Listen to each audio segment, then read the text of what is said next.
There we go. That is Big Mountain and Baby I Love Your Way on Bath Radio. Now on the line I've got William and Ed. Have I got both of you guys? Yeah, you certainly have. Good. Thanks for calling. Thanks for coming online and having a chat. So, who am I talking to first? So you've got me here. I'm Will, and you've also got my colleague Ed. Okay. Brilliant. Well, Will and Ed, thank you so much for coming on. So tell us all about Roots Allotments. How did it even happen?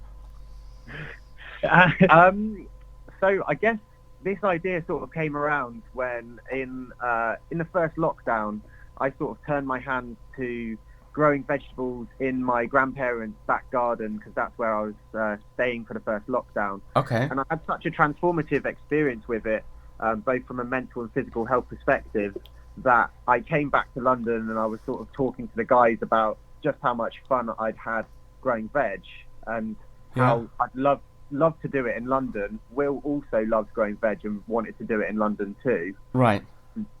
We took a look at the local waiting lists for allotments and we were absolutely disgusted that it was like 10 plus years. Oh, wow.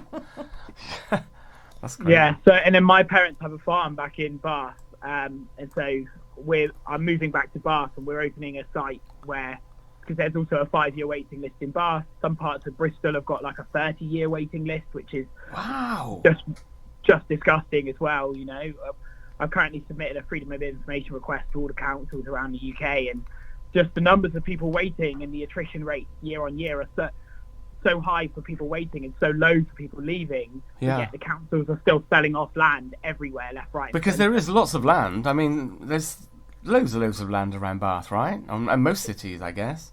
Correct. Yeah, there's absolutely loads. They're just closing another site in Bath Eastern as well, though, for some reason, despite 900 people on the Bath Council waiting list. Wow. Is this previous allotments that they've already had then, or that they're closing, or?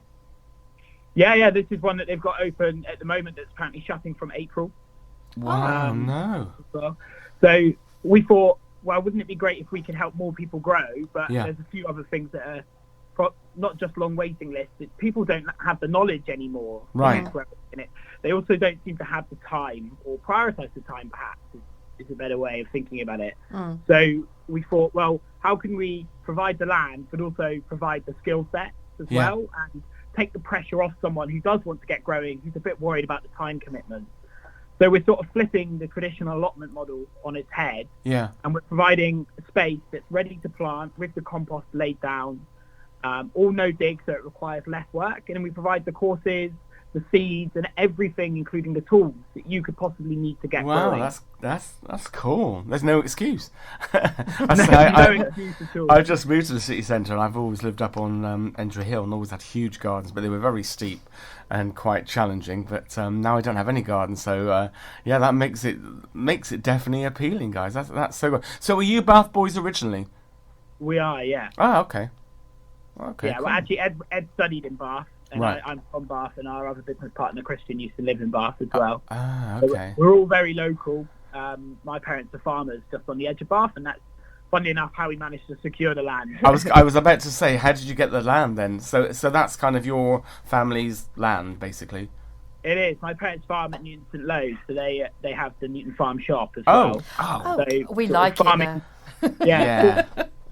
Field to fork is big on the agenda for the family, and my brother's been practicing regenerative agriculture and farming for the last few years. So all direct drilling, no more ploughing, this sort of stuff. Yeah, it's just so much better for the soil, which is part of why our site is also no dig as well. Yeah, that's. And am I right? It's going to be at Tucker's Meadows. Correct. Yeah, Tucker's Meadows. So it's literally right by the Newbridge Park and Ride. I was going to say, because then people can park as well. And then just sort of wander over. That's perfect. And so is it the site right by the river? Yeah, literally next to it. I walk there with my dog. Oh, lovely. Am I meant to be walking there with my dog? Probably not. There's a public footpath at the bottom of the field, and that will still be kept open for anyone who wants to walk through it. We're also going to be putting picnic benches down there, so if people have a lovely time on their allotment, they can then sit by the river and sort of enjoy a nice lunch. That's so cool. Wonderful. Is there going to be power down there of any kind? There will be, but it's on my phase 2 of planning. first I need to get toilets and allotment and beds in for everyone. But yeah, we definitely want to. We're not looking to just build an allotment site. We're really looking to build sort of a community hub, so places where people can hang out. So the field, you might have noticed on your walks, is pretty big. It's 8 acres. So about 25% of this is just going to be open green space for people to sit, chill out. We'll have edible hedgerows. We'll just wild meadows and bees. So it would just be a real sort of natural, like, nature hub for people. Yeah, it sounds wonderful. We found some like scientific research where it says that if you spend on average around 120 minutes, so 2 hours per week in nature, you can get a significant boost to your mental health. So we want people to hang around the site for as long as possible and create good vibes. So are you going to put the bees on there, or are you asking people to also come and have beehives? So we'll put some on ourselves, but there's plenty of people who have done courses and want to have bees and are looking for space. So we must have had about a dozen or so people reach out already. But obviously we can't have too many hives, or it'll all be bees and no growing. Pollinators are really, really essential to everything. We don't want them swarming everyone. Wow. So if people are signing up for a space, you've got 2 different sizes, or is it 3? We've actually got 3. So we have like a starter plot, which is ideal for someone who wants to get started, doesn't want to commit too much time, just a few hours a week. Yeah. We're going to have a couples plot, which is ideal for either 2 people on the same scenario, don't want too much time, want to do it together, or like quite an experienced grower. And then we have a group plot or a family plot, which is good for a couple of parents, a couple of kids, maybe grandparents, all to get involved and do it together. Marvellous. Yeah, so good. So good. And how do people find you? How can people sign up? Yeah, so if you're driving past the A4, you'll see our banners. Yeah. But you can also head to our website, which is rootsallotments.com, or you'll pretty much find us on any social media platform under the Roots Allotments handle. And yeah, we'd love to speak to anyone who's interested. You can find my mobile number on there. You can give me a call if you've got any questions, or you can drop me an email straight away as well. Brilliant. That sounds so good, guys. I think it's amazing. We need to go down, Sarah. We do. Well, you can come with me with the dog. Yes. Yeah, I could even bring mine. But now you don't have a garden, Clive. You'll have to come down and build your own. Exactly. Well, it's pretty useless in the garden. No, actually, do you know what? It's the funny thing at Entry Hill, the soil was really strong. Do you know what I mean? Everything grew. In fact, you couldn't get rid of things when I was trying to get rid of. Including the weeds. The weeds, they were the best, of course. But, I can remember, like, first moving to Entry Hill, and I was so bored of courgettes because they just kept growing, and it's crazy. But it happens. But, I'm not the best gardener in the world, but good. That's so good, guys. So, will you be expanding? I guess, are you going to, is it sort of a plan that you could take to, like, again, to Bristol? Or, I guess it's getting the land, though, isn't it? Because, obviously, you've got one foot in the door because it's your land, but... Yeah, I mean, the land's the tricky part. I mean, this is a national problem, but yeah, we definitely want to expand. We definitely want to get more people growing. Yeah. There's a bit of a travesty in terms of food insecurities in this country, people's mental health crisis. By 2025, 25% of people won't have access to green space in their home.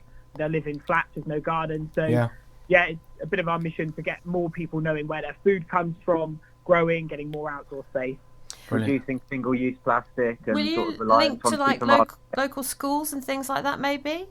Yeah, we actually have. So we've already partnered with 2, Salford School and St Mary's Catholic School in Newbridge as well. Yeah. So we're donating plots to the kids. They'll be able to bring their classes down for different sessions through the year to plant, to weed, and to pick.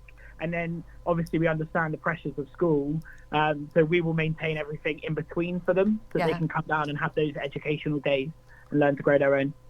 It sounds like you've got all your bases covered. I think you guys have got it. Well. You've got it going on. That's so good. So good. Well, thanks for coming on and giving all the info. And as I say, we'll definitely call by, Sarah. Yeah, definitely. And we'll meet up in person.